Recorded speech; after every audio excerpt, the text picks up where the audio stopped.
ingin kita sampaikan.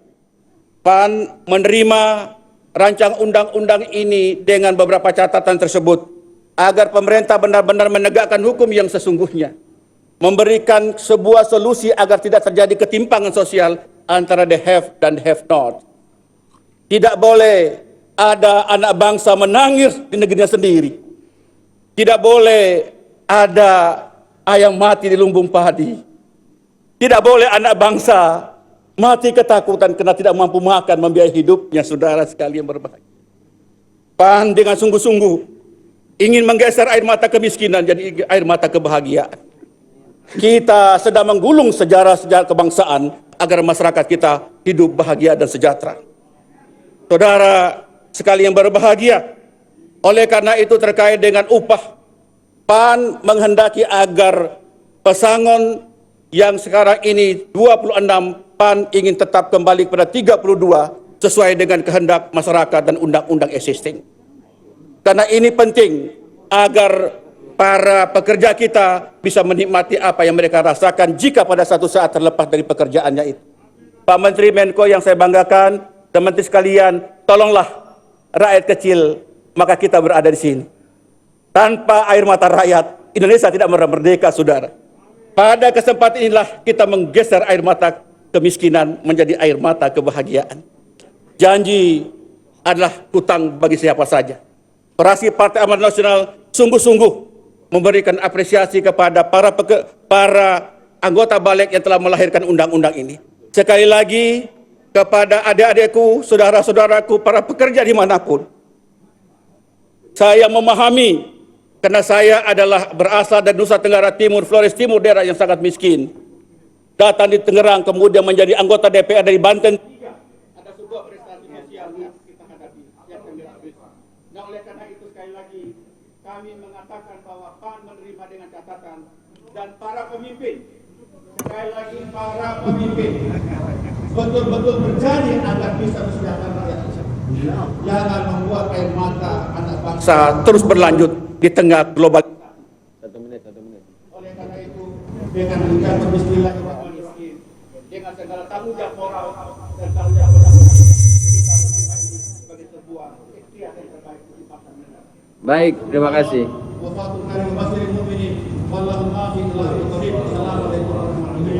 Waalaikumsalam warahmatullahi wabarakatuh. Terima kasih Pak Kiai Ali di fraksi Partai Amanat Nasional.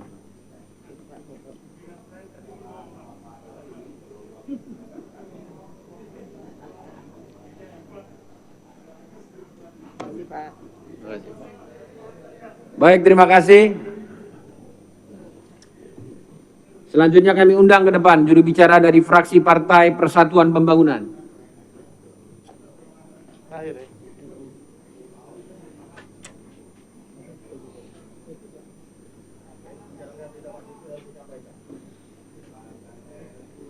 Terima kasih.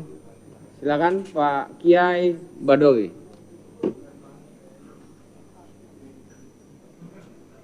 Pandangan akhir dari fraksi Partai Persatuan Pembangunan DPR RI terhadap rancangan Undang-Undang Cipta Kerja dibacakan oleh Ahmad Baidowi SOS MSI, anggota A47 Dapil Jawa Timur 11. Assalamualaikum warahmatullahi wabarakatuh. Pimpinan dan anggota DPR yang kami hormati, Saudara Menteri Koordinator Perekonomian dan para menteri yang hadir mewakili pemerintah, serta hadirin yang berbahagia. Puji dan syukur kita panjatkan kepada Allah Subhanahu wa taala kita bisa melaksanakan rapat paripurna pengambilan keputusan tingkat 2 ini dalam keadaan sehat walafiat. Hadirin yang kami hormati, fraksi Partai Persatuan Pembangunan berharap akan terjadinya perubahan struktur ekonomi yang akan mampu menggerakkan keseluruhan sektor guna mendorong pertumbuhan ekonomi di Indonesia dan menciptakan lapangan kerja dengan hadirnya Undang-Undang Cipta Kerja ini. Harapan untuk menuju kemajuan di masa yang akan datang akan diwujudkan melalui penciptaan lapangan kerja dengan meningkatkan kompetensi serta kapasitas pencari kerja. 2. Peningkatan produktivitas sebagai wujud cerminan efisiensi perekonomian yang berpengaruh kepada peningkatan investasi dan peningkatan pertumbuhan ekonomi. 3. Peningkatan ekonomi yang dimaksud akan mendukung pengembangan usaha ataupun bisnis yang pada akhirnya akan meningkatkan income dan daya beli masyarakat. 4. Pemberdayaan UMKM dan koperasi yang dengan ini diharapkan akan mampu meningkatkan kontribusi UMKM terhadap produk domestik bruto sekaligus peningkatan kontribusi. Akhirnya dengan diwujudkannya RUU Undang-Undang ini, Partai Persatuan Pembangunan meyakini pada tahun 2045 Indonesia akan mampu menjadi negara berdaulat, maju, adil dan makmur, sekaligus menjadi negara yang ekonominya maju pesat, sekaligus menjadi negara yang ekonominya maju pesat bersama dengan 4 negara besar dunia lainnya. Pimpinan dan anggota DPR serta menteri yang kami hormati. Pada kesempatan ini, fraksi P3 menyampaikan apresiasi kepada Panja DPR bersama pemerintah yang telah mengeluarkan klaster Undang-Undang Pers dari RUU Cipta Kerja sehingga kita tetap memberikan jaminan kebebasan pers di negeri ini. Kedua, kami juga mengapresiasi dikeluarkannya klaster pendidikan dari RUU ini sehingga ancaman pidana kepada tokoh-tokoh agama yang menyelenggarakan pendidikan non-formal tidak akan ada lagi. Yang artinya kiai di pondok pesantren, kiai kampung ataupun guru ngaji sebagai satuan pendidikan non-formal tetap bisa beraktivitas tanpa takut, tanpa khawatir dengan ancaman pidana. Pembina sidang, anggota DPR, Pak Menteri, dan hadirin yang berbahagia. Undang-Undang Cipta Kerja ini yang paling banyak menyedot perhatian publik adalah klaster ketenaga kerjaan. Bahwa kami dari fraksi P3 terus berusaha untuk menjembatani kepentingan pengusaha maupun kepentingan para tenaga kerja dengan maksud agar bisa meningkatkan daya saing Indonesia di kancah internasional.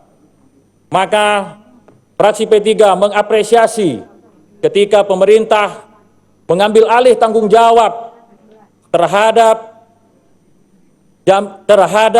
ancaman kehilangan pekerjaan dari para pekerja dengan meluncurkan yang namanya program jaminan kehilangan pekerjaan. Ini sesuatu yang harus kita apresiasi bersama. Sidang paripurna yang kami hormati, bahwa RUU ini dalam pembahasan di tingkat panjang maupun di tingkat timus sudah diikuti oleh seluruh fraksi yang ada di DPR dengan segala dinamikanya, memberikan persetujuan dalam pembahasan daftar inventarisasi masalah yang itu disiarkan secara langsung dan terbuka. Namun, jika pada akhirnya ada perbedaan sikap dari fraksi-fraksi, itulah indahnya keragaman politik di Indonesia. Berdasarkan uraian dan penjelasan di atas, maka kami fraksi Partai Persatuan Pembangunan seraya mengucapkan Bismillahirrahmanirrahim, menyatakan persetujuannya terhadap RUU Cipta Kerja untuk disahkan menjadi undang-undang dengan segala catatan yang akan kami sampaikan sebagaimana terlampir. Demikian pendapat akhir dari fraksi Partai Persatuan Pembangunan. Kepada seluruh pimpinan dan anggota DPR, kami mengucapkan permohonan. Wabillahi taufiq wal hidayah. Wallahu taufiq wal hidayah. Wassalamualaikum warahmatullahi wabarakatuh. Pimpinan fraksi P3 Ahmad Baidowi. Baik, terima kasih. Juru bicara dari fraksi Partai Persatuan Pembangunan. Pasal berapa? 2, 1, 4. Jadi Bapak sekarang menyatakan ini peningkatan persetujuan. Minggir. Siap, Pak Kiai. 164.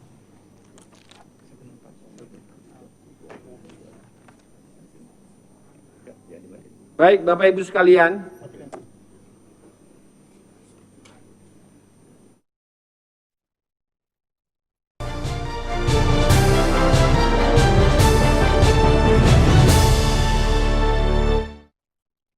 Terima kasih Bapak Ibu sekalian. Telah kita ketahui bersama bahwa pandangan-pandangan fraksi 6 menyatakan setuju secara bulat, 1 menerima dengan catatan fraksi PAN, 2 menyatakan menolak.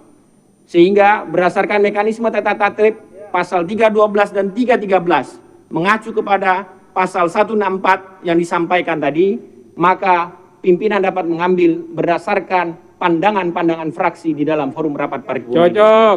Bisa disepakati? Sepakat gitu, Pak.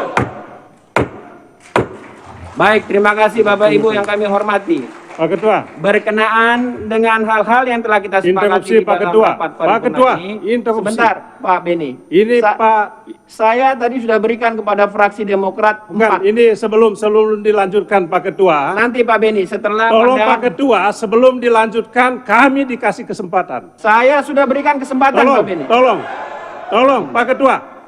Nanti Pak Beni, saya sudah beri kesempatan. Sudah, Ketua tadi sudah ambil keputusan. Ya. Setelah itu nanti pemerintah. Kami ingin menyampaikan. Makanya nanti setelah pandangan dari pemerintah, Tunggu saya berikan Pak, tunggu kepada Pak Bapak Ketua. Beni. Sebelum pemerintah dikasih Tidak, kesempatan. saya mengatur Tidak, kami posisi. dulu. Tidak, Kami dulu. lanjut. Kami persilakan Kami kepada dulu. pemerintah. Tolong Pak Ketua, Pak Beni, baca pasal ini. Baca ini. saya baca. Pak Baca Beni ini. pakai yang lama itu. Pak Ketua, ada ini tatip ini. Pak Beni, saya minta Anda nanti bisa dikeluarkan dari ruang paripurna. Ketua. Kalau Anda tidak mengikuti aturan Ketua mekanisme. juga. Dengar dong. Dengarkan ini. Saya interupsi, minta saya interupsi interupsi. Anda nanti setelah. Saya interupsi. Tidak, saya ngatur di dalam rapat ini. Tolong saya diinterupsi. Baik, Bapak Ibu Tolong, sekalian, Pak Ketua. Pak Ketua. interupsi akan kita terima setelah pandangan dari pemerintah. Pak Ketua, sebelum pemerintah yang sangat saya banggakan dan hormati, tolong kami dikasih kesempatan. Saya sudah 1 menit. Tidak, 1 Pak menit. Beni. Saya ngatur dalam kesempatan 1 ini. menit. Tidak. 1 Kami menit. persilakan kepada pemerintah untuk menyampaikan pandangan. Nanti setelah pemerintah baru. Kalau demikian maka kami fraksi Demokrat menyatakan walk out dan tidak bertanggung jawab.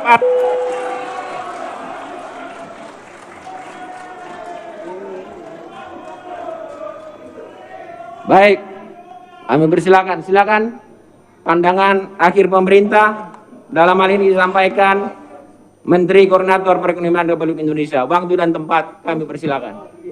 Bismillahirrahmanirrahim. Assalamualaikum warahmatullahi wabarakatuh. Yang terhormat Ketua DPR RI Ibu Puan Maharani, yang kami hormati Wakil Ketua DPR RI Bapak Aji Samsudin, yang kami hormati Bapak Sufmi Dasko Ahmad, yang kami hormati Bapak Rahmat Gobel, dan yang melalui Fitcon Pak Muhaimin Iskandar. Saya bersama Bapak Ibu Menteri yang diberikan penugasan oleh Bapak Presiden, hadir di sini Menteri Hukum dan Hak Asasi Manusia yang menggunakan jas karena beliau adalah ketua fraksi pemerintah. Yang lain karena kita pakai izinkan, yang lain pakai batik. Kemudian yang kami hormati Ibu Menteri Keuangan, Ibu Menteri Ketenagakerjaan, Bapak Menteri Dalam Negeri, Ibu Menteri Lingkungan Hidup dan Kehutanan, Bapak Menteri Agraria dan Tata Ruang, Bapak Menteri Energi dan Sumber Daya Mineral, Bapak Menteri Koperasi dan UMKM, beserta seluruh jajaran Eselon 1, dan juga yang kami hormati para ketua fraksi di DPR RI, fraksi PDIP Pak Utut Adianto, fraksi Partai Golkar Pak Kahar Musakir, fraksi Partai Gerindra Pak Ahmad Muzani, Partai Nasdem Pak Ahmad Ali, PKB Pak Cucun Ahmad Samsuria, Partai Demokrat baru saja meninggalkan tempat, fraksi PKS Pak Jazuli, fraksi PAN Pak Ali Tahir, dari P3 Pak Asrul Sani, serta para anggota Dewan Perwakilan Rakyat yang kami hormati, hadirin yang berbahagia. Puji syukur senantiasa kita panjatkan kehadirat Allah Subhanahu wa Ta'ala, Tuhan yang Maha Esa, karena berkat rahmat dan karunia-Nya pada hari ini kita dapat memenuhi tugas konstitusional, yaitu pembicaraan tingkat kedua, pengambilan keputusan terhadap rancangan undang-undang tentang Cipta Kerja. Berkenaan dengan itu kami menyampaikan pendapat akhir pemerintah untuk pengambilan keputusan terhadap undang-undang yang baru tadi saja diketok oleh pimpinan. Bapak, Ibu Ketua, Wakil Ketua, dan para anggota yang terhormat. Pemerintah mengucapkan terima kasih, apresiasi, dan penghargaan yang setinggi-tingginya juga kepada Ketua, Wakil Ketua, dan anggota Panitia Kerja Rancangan Undang-Undang tentang Cipta Kerja, Badan Legislasi DPR, yang telah melakukan proses pembahasan dengan berbagai pandangan, masukan, dan saran yang konstruktif. Sebagai pengingat kita bersama bahwa Bapak Presiden Republik Indonesia, Bapak Joko Widodo, dalam pidato pelantikan Presiden dan Wakil Presiden Indonesia terpilih periode 2019-2024 pada tanggal 20 Oktober 2019 telah menyampaikan bahwa kita memiliki potensi untuk dapat keluar dari jebakan negara berpenghasilan menengah dengan adanya bonus demografi yang kita miliki saat ini. Namun tantangan terbesar adalah bagaimana kita mampu menyediakan lapangan kerja dengan banyaknya aturan dan regulasi atau hiperregulasi. Kita memerlukan penyederhanaan, sinkronisasi, dan pemangkasan regulasi. Dan untuk itulah diperlukan Undang-Undang Cipta Kerja yang mengubah atau merevisi beberapa undang-undang yang menghambat pencapaian tujuan dan penciptaan lapangan kerja. Undang-undang tersebut sekaligus sebagai instrumen dan penyederhanaan serta peningkatan efektivitas birokrasi. Alhamdulillah, dalam sidang yang terhormat sore hari ini undang-undang tersebut diketok oleh anggota dewan dan pimpinan yang terhormat. Pemerintah telah melakukan kajian yang diperlukan untuk penciptaan lapangan kerja, kebutuhan terhadap regulasi, termasuk mengevaluasi undang-undang.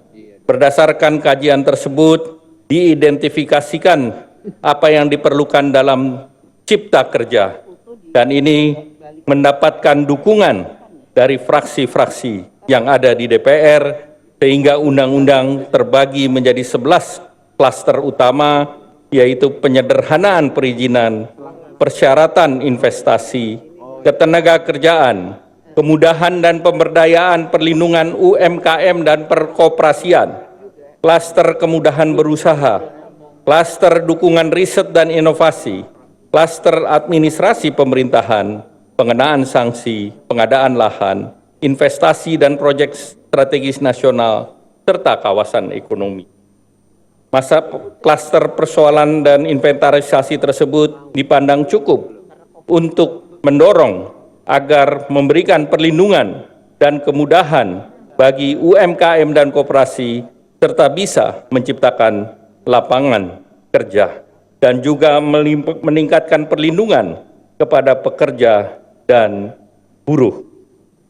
Oleh karena itu, pemerintah melakukan pengkajian dan penyusunan terhadap kebutuhan, melakukan reorientasi melalui Omnibus Law, yaitu mekanisme yang digunakan untuk mengganti dan mencabut ketentuan undang-undang atau mengatur ulang beberapa ketentuan dalam undang-undang dalam satu tematik.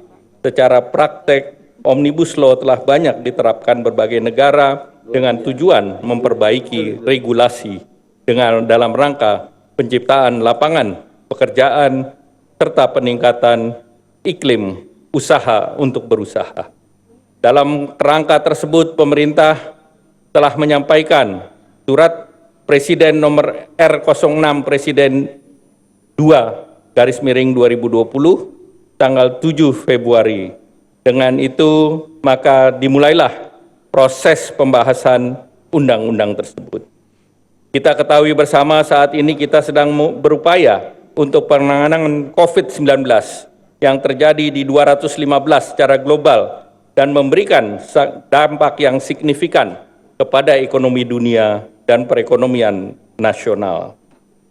Kita melihat bahwa regulasi yang perlu dirapikan atau diselesaikan sebelum pandemi COVID sudah ada sekitar 43.600 regulasi. Daya saing yang tertinggal di ASEAN.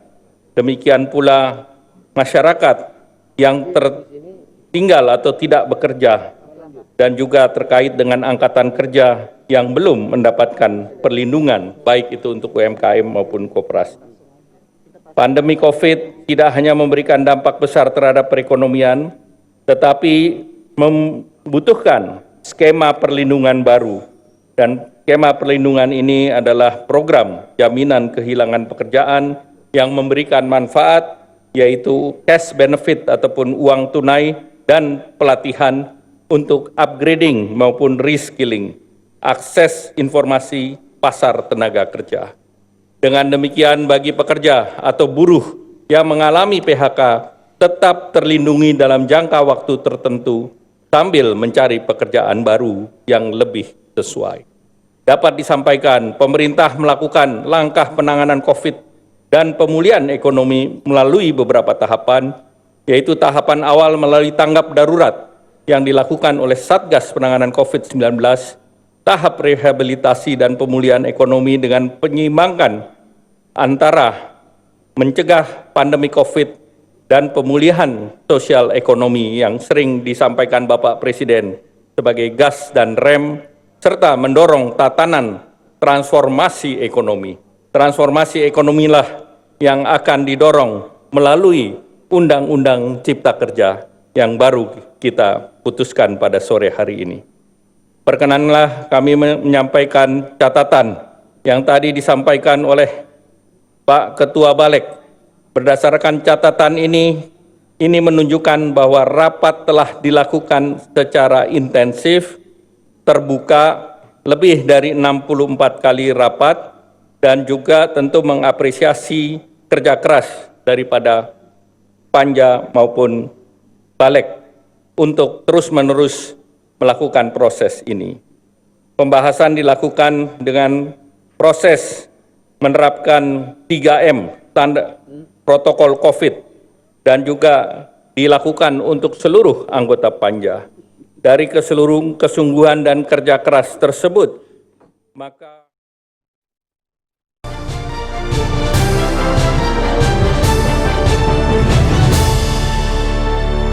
yang ikut serta dalam pengambilan keputusan, termasuk yang telah bersetuju terhadap hasil pembahasan RUU Cipta Kerja pada tanggal 3 Oktober, untuk itu kami menghargai pembahasan tersebut.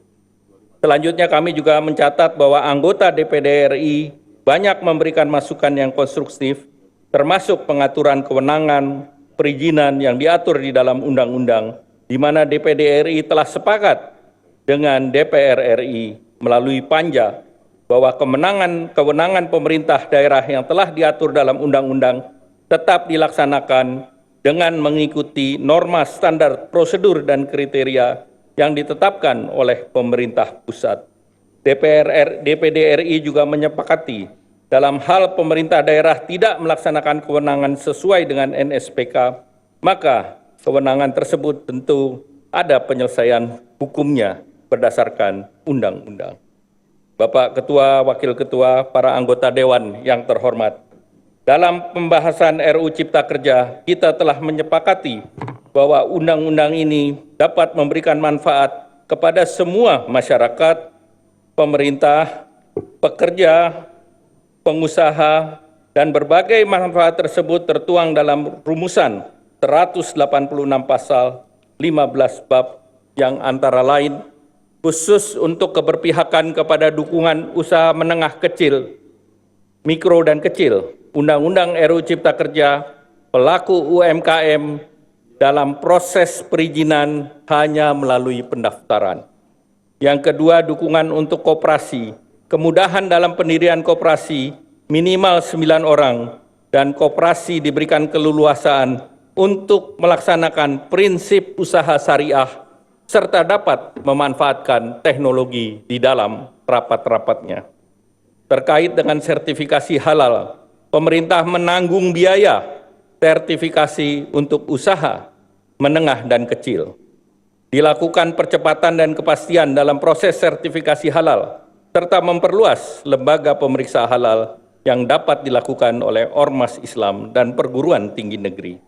Terhadap keterlanjuran perkebunan masyarakat di hutan, masyarakat diberikan izin atau legalitas untuk pemanfaatan keterlanjuran lahan di dalam kawasan hutan, di mana untuk masyarakat yang berada di kawasan konservasi, masyarakat tetap dapat memanfaatkan hasil perkebunan dengan pengawasan dari pemerintah.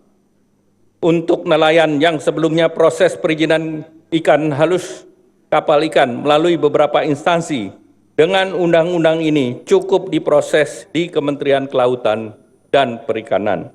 Dari sisi perumahan, backlog perumahan masyarakat dalam undang-undang ini akan dipercepat dan diperbanyak pembangunan rumah masyarakat berpenghasilan rendah yang dikelola oleh Badan Percepatan Penyelenggaraan Perumahan. Bank Tanah akan melakukan reformasi agraria, redistribusi tanah kepada masyarakat. Pada saat ini, pasar tenaga kerja didominasi oleh lulusan SMA ke bawah sebesar 85%. Oleh karena itu, perlu penciptaan lapangan kerja, di samping itu peningkatan perlindungan kepada para pekerja. Dan di sini disampaikan kembali bahwa negara hadir untuk kepastian pemberian pesangon melalui program jaminan kehilangan pekerjaan yang dikelola oleh BPJS Ketenagakerjaan. Pemerintah berkontribusi dalam penguatan dana yang akan dikelola oleh BPJS Ketenagakerjaan. Program jaminan kehilangan pekerjaan tidak mengurangi manfaat jaminan kecelakaan kerja, jaminan kematian, jaminan hari tua, jaminan pensiun, dan tanpa membebani iuran kepada pekerja ataupun kepada pengusaha. Pengaturan jam kerja disesuaikan apakah di industri ataukah di ekonomi digital. Undang-undang ini tidak menghilangkan, sekali lagi, tidak menghilangkan hak cuti haid, cuti hamil yang telah diatur di dalam Undang-Undang Ketenagakerjaan. Bagi UMKM, koperasi, dan pelaku usaha akan mendapatkan manfaat yang mencakup kemudahan dan kepastian untuk mendapatkan perizinan berusaha dengan diterapkannya perizinan berbasis risiko dan penerapan standar. Pemberian hak dan perlindungan pekerja yang dapat dilakukan dengan baik dengan tujuan meningkatkan daya saing dan produktivitas. Insentif dan kemudahan dalam bentuk fiskal ataupun pelayanan dalam rangka memulai usaha. Adanya kegiatan yang lebih luas untuk dimasuki dengan mengacu kepada bidang-bidang yang diprioritaskan oleh pemerintah. Dan juga untuk perlindungan hukum dengan penerapan ultimum remedium yang berkaitan dengan sanksi, di mana pelanggaran administrasi hanya untuk sanksi administrasi, tetapi pelanggaran yang menimbulkan keselamatan, kesehatan, dan lingkungan dikenakan sanksi pidana. Sidang yang terhormat, undang-undang ini juga disepakati untuk membentuk lembaga pengelola investasi. Pemerintah pusat diharapkan dapat mengundang investasi dari negara-negara sahabat, lembaga internasional maupun korporasi. Tentunya kehadiran lembaga ini akan diawasi dengan sesuai dengan tata perundang-undangan yang ada. Dalam respons kondisi saat ini, pemerintah dan DPR sepakat untuk juga mengatur fasilitas perpajakan terkait dengan peningkatan pendanaan melalui penghapusan PPh dividen dan juga pengecualian objek PPh untuk dana yang dikelola oleh lembaga seperti Badan Pengelola Keuangan Haji serta lembaga sosial dan keagamaan.